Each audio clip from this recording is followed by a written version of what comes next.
Lamartine est plongée dans un état de mélancolie entre la vie et la mort depuis que Julie Charles est décédée.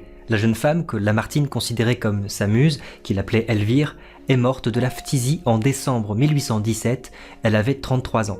Dans ses méditations poétiques, Lamartine raconte son désespoir et invente une forme de lyrisme où il assume sa pleine subjectivité en recherchant dans la contemplation de la nature des réponses à des questions éternelles. Dans notre poème, Le Vallon, la nature représente un état entre la vie et la mort, où le poète trouve une dernière étape spirituelle avant de rejoindre sa bien-aimée dans l'au-delà.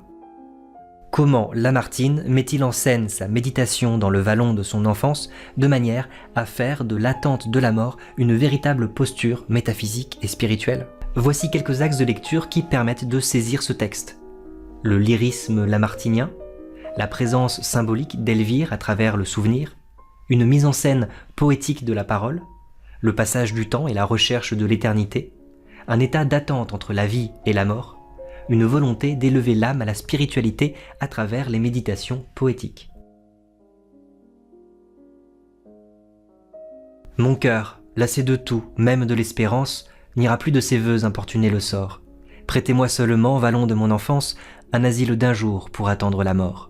Comme souvent chez Lamartine, la première strophe programme tout le reste du poème, donne tous les thèmes et annonce le développement. Le poète éprouve une mélancolie dévorante et attend la mort. Seul le paysage naturel de son enfance lui permet de supporter la vie. On retrouve tout de suite toutes les marques du lyrisme. Première personne, douleur, musicalité. Le poète s'exprime à la première personne, mon cœur, prêtez-moi, mon enfance, pour mieux décrire sa douleur, lassé de tout, attendre la mort. Le discours est mélodieux et s'apparente à un chant, avec les allitérations en S et en R qui entrent en écho avec les rimes en ans et en or. En plus, Lamartine apostrophe directement la nature à la deuxième personne. Prêtez-moi, vallon de mon enfance.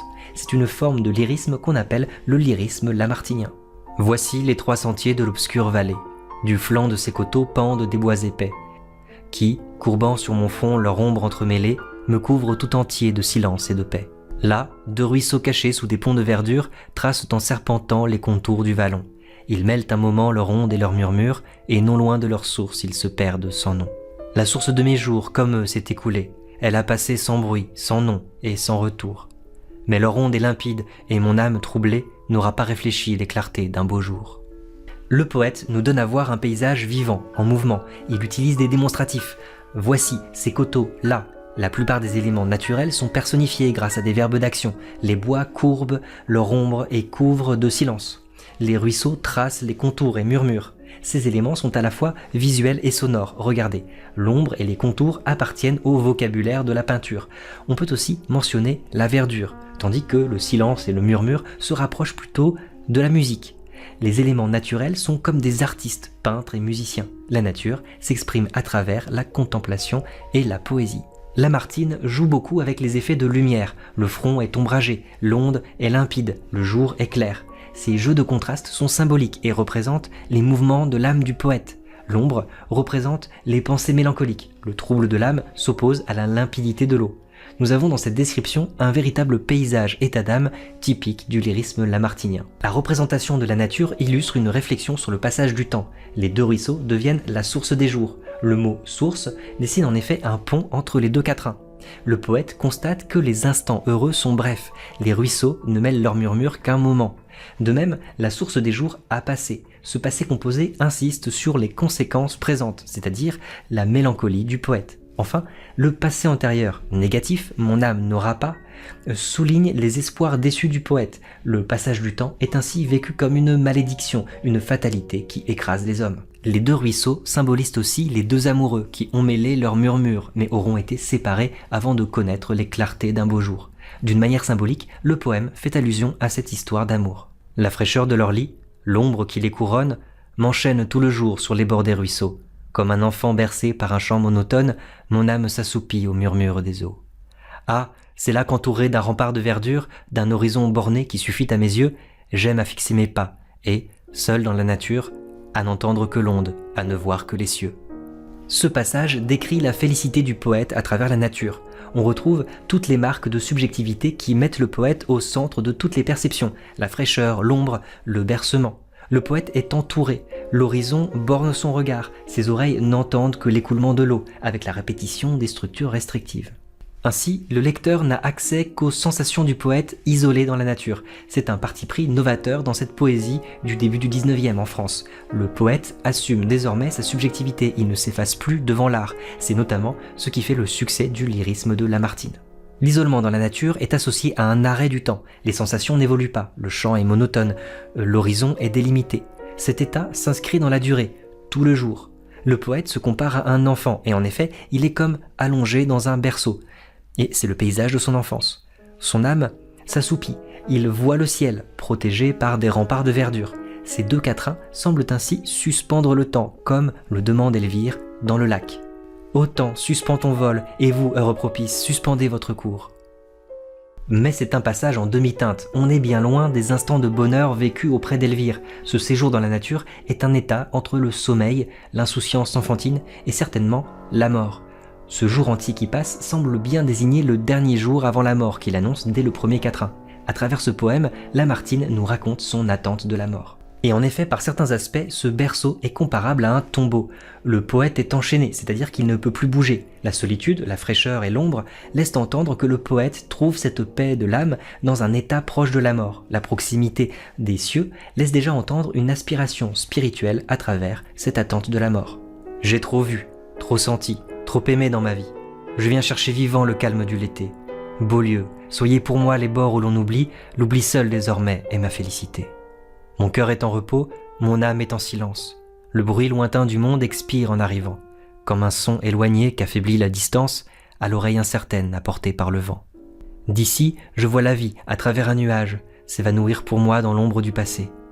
L'amour seul est resté, comme une grande image, survit seul au réveil dans un songe effacé. L'adverbe « trop » est répété 3 fois avec une gradation. D'abord la vue, ensuite l'ensemble des perceptions et enfin l'amour qu'il portait à sa muse. Cette histoire d'amour qui encadre nos 3 quatrains apparaît comme le moment de basculement. Ainsi, le mot « désormais » marque une rupture avec sa vie passée. La rime « passé effacé » est signifiante. La mort d'Elvire a définitivement éloigné le poète de la vie parmi les hommes. La vue est atténuée, le son est affaibli également. Le verbe « évanouir » est prolongé par une diérèse. Les deux sons voyelles forment des pieds séparés. Dans ce poème, Lamartine prolonge le moment d'arrivée de la mort et développe un entre-deux où il n'est plus tout à fait vivant mais pas encore mort. Cet état d'entre-deux est révélé par un mot très important, le mot « oubli », qui est utilisé coup sur coup en fin de vers et au début du vers suivant. C'est ce qu'on appelle une anadiplose. Le dernier mot d'une proposition est repris au début de la proposition suivante. De cette manière, la syntaxe imite l'écoulement des ruisseaux et renforce l'évocation du fleuve du Léthé. Dans la mythologie antique, le Léthé est un affluent du Styx, c'est-à-dire qu'il borde les enfers, le monde des morts. Il est dit que ceux qui boivent l'eau du fleuve Léthé perdent la mémoire. Il symbolise parfaitement cet entre-deux entre la vie et la mort, une frontière entre les deux mondes. Dans l'Antiquité, les âmes qui n'ont pas d'eau bol pour le passeur, Charon, sont condamnées à rester dans cet entre-deux, les limbes. Dans l'imaginaire chrétien de Lamartine, les limbes évoquent évidemment le purgatoire. Repose-toi, mon âme, en ce dernier asile, ainsi qu'un voyageur qui, le cœur plein d'espoir, s'assied avant d'entrer aux portes de la ville et respire un moment l'air embaumé du soir. Comme lui, de nos pieds secouons la poussière, l'homme par ce chemin ne repasse jamais. Comme lui, respirons au bout de la carrière ce calme avant-coureur de l'éternelle paix. Tes jours, sombres et courts comme les jours d'automne, déclinent comme l'ombre au penchant des coteaux. L'amitié te trahit, la pitié t'abandonne, et seul tu descends le sentier des tombeaux. Mais la nature est là qui t'invite et qui t'aime. Plonge-toi dans son sein qu'elle t'ouvre toujours. Quand tout change pour toi, la nature est la même, et le même soleil se lève sur tes jours. Lamartine s'adresse directement à son âme. Le poète entre dans un monologue. Il utilise tantôt la première personne du pluriel, secouons, respirons, et tantôt la deuxième personne du singulier, repose-toi, tes jours, te trahis, t'abandonne, etc. Les occurrences sont de plus en plus nombreuses vers la fin du poème. Tout cela indique que le poète met en scène sa propre parole et se dédouble lorsqu'il s'adresse à son âme. Ce dédoublement de la parole illustre la séparation de l'âme et du corps. N'oublions pas que Lamartine est un poète chrétien. Dans ces quatrains, Lamartine file une métaphore. Il compare son âme à un voyageur. Elle est fatiguée. La vie est comparée à un chemin par lequel on ne repasse jamais. La mort est une ville qui rime avec asile, un repos bien mérité. De cette manière, Lamartine associe la mort aux sensations agréables du repos, la respiration, le calme, la paix. La mort est considérée par le poète comme une délivrance. En effet, la mort se rapproche de plus en plus, les allusions sont de plus en plus présentes. Le mot « jamais » rime avec « éternelle paix ». La poussière du chemin rappelle le passage de la Bible dans l'Ecclésiaste. De la poussière, tout redeviendra poussière. L'automne permet à Lamartine de relier la nature et la mort. Il multiplie les comparaisons. Les jours déclinent, l'ombre grandit sur les coteaux. De cette manière, les sonorités en on et homme sont multipliées et rappellent la rime monotone, couronne, qui se trouvait au tout début du poème. Ces sonorités qui y reviennent donnent l'impression d'un temps qui se prolonge indéfiniment dans l'éternité. La nature partage cela avec la mort, elle dure éternellement. Le poète mélange ainsi l'invitation de la nature avec la tentation de la mort. Plonge-toi dans son sein. Comme la mort, la nature est immuable, la nature est la même.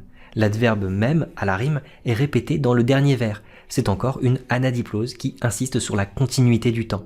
La permanence de la nature évoque l'éternité et la mort. De lumière et d'ombrage et le t'entoure encore. Détache ton amour des faux biens que tu perds. Adore ici l'écho qu'adorait Pythagore, prête avec lui l'oreille au céleste concert. Suis le jour dans le ciel, suis l'ombre sur la terre. Dans les plaines de l'air, vole avec l'aquilon.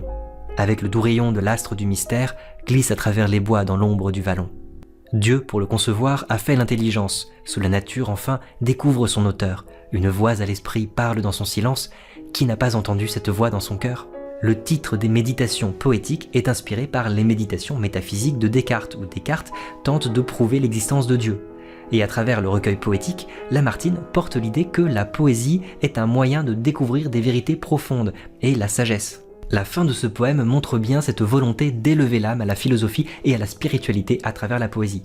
Avec des impératifs, le poète invite son âme à se détacher des faux biens. C'est une référence aux valeurs chrétiennes. Ce qui importe vraiment, c'est le salut de l'âme et non pas les biens matériels. Lamartine lie ses préceptes chrétiens aux philosophes de l'Antiquité, en citant Pythagore. Pour ce philosophe grec, le fonctionnement de l'univers est comparable à une musique qu'il appelle l'harmonie des sphères. Ainsi, ces trois derniers quatrains valorisent ce qui est immatériel, la lumière et l'ombre, l'écho, les célestes concerts. Ces évocations sont accompagnées d'assonances en haut qui imitent l'écho avec la répétition du verbe adorer. C'est d'ailleurs un verbe très fort qui a un sens religieux.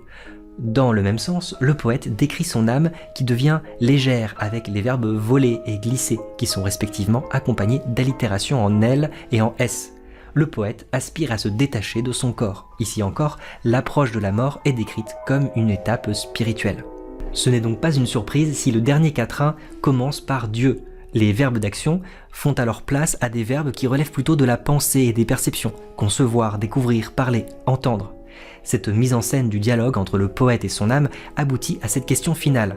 Qui n'a pas entendu cette voix dans son cœur ? C'est ce qu'on appelle une question rhétorique, une question qui n'attend pas de réponse, parce que la réponse est sous-entendue. Lamartine généralise à tous les hommes le parcours réalisé dans ce poème. À l'écoute de la nature, l'homme découvre des vérités profondes. Il fait donc une expérience spirituelle qui le rapproche de Dieu. Dans ce poème, Lamartine se met en scène lui-même en dialogue avec son âme, assumant ainsi toute la subjectivité du poète romantique pour mieux décrire sa mélancolie suite à la disparition d'Elvire, dont le souvenir est présent dans le symbolisme de la nature. Le paysage du vallon lui offre un cadre de méditation qui évoque les limbes et le fleuve du Léthé, lieu intermédiaire entre la vie et la mort. Lamartine s'interroge ainsi sur le passage du temps et aspire à rejoindre la mort, c'est-à-dire l'éternité.